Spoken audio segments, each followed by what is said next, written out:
governo não está donando terreno para vivienda, para gente com nota residencial na Aruba. Todo terreno que nos dona está para gente residencial na Aruba, solamente para construção de casa, se está para sair na Biba, se você tem erro para casa, está para casa está. Não para fazer negócio com ele. Se você vender, você vender a residente, não gente de fora. É gente que compra por usar solamente para casa e não para usar para Airbnb ou algo assim.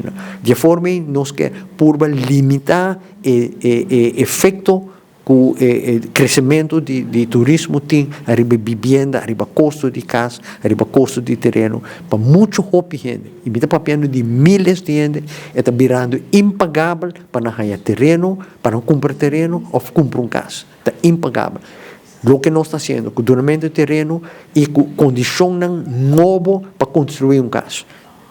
Parcela mais chiquito. O percentagem de superfície de parcela está mais bom. Nós estamos de 30% para 20%. Mas 20% de terreno que você vai construir.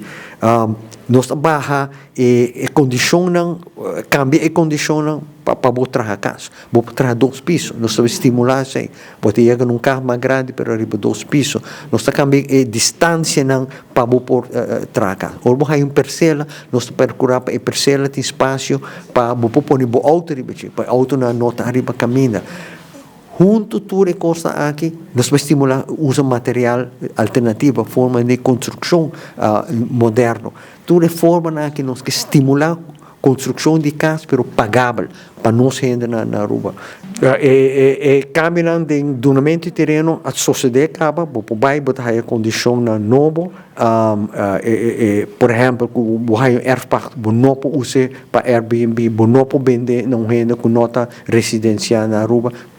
Sai por caba o projeto grande de construção nós começamos com ele vai no departamento de infraestrutura na Waiak para compreender para ter boa informação nós estamos papiando hoje arriba todo outro aspecto técnico de modelo de casa, de preço de casa, quem vai construir, como vai construir, manutenção de área, desenvolvimento de infraestrutura.